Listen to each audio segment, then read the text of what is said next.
The Dahil cattle apat is naman called sila. bigger. Dahil apat naman sila magtutulong-tulong, di ba? Oo.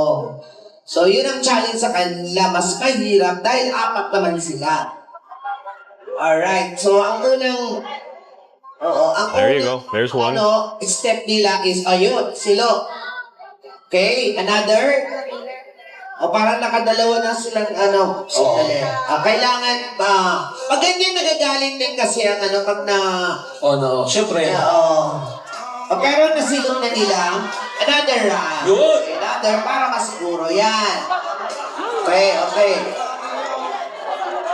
Pag okay na kasi sa liig, Baba mo lang. yeah.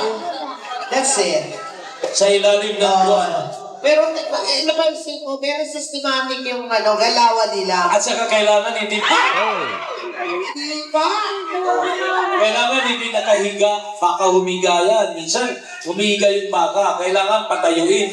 Hep! Ay, Yan ang hangin. pwede yan. Sabi ko na kailangan patayuin ang baka. Kasi Di pwede ganyan. kailangan, idaan mo na yung isang pieces sa katawan. At saka that's wasting of time. Oo. And kumbaga sila kailangan na magpatumba sa baka. Minsan kasi ang baka kusa uupo. Kagaya niya, tigas ang ulo. Naninipa ka. Tayo ka muna dyan. Tayo. Sabi niya, ayaw ko. Pero, kunting nakataas ang kilay. Pagtaas ang kilay ng baka. Yun. Ayun. Okay. Idaan mo. Katawan. Ganyan. Sibay ka, ha? Hindi naman sinda. Pero type pa rin pa. Ala. Yes, ang galing ng player. Okay, very Okay, systematic. tago more! Go, bro!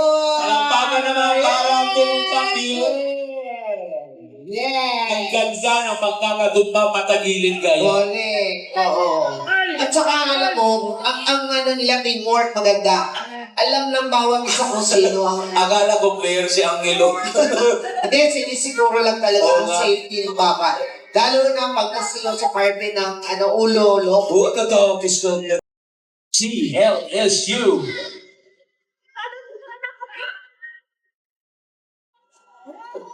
Wow. Yes. Okay. Naku, mabilis ng kabilis. Tingnan natin sa pagtali. Hindi, kapasok na sa katawan niya Oo nga. Oo, nasilo agad. So they need na maipasok sa katawan ng katawan ng baka ang PC, no? Napakailan ng baka. Yun.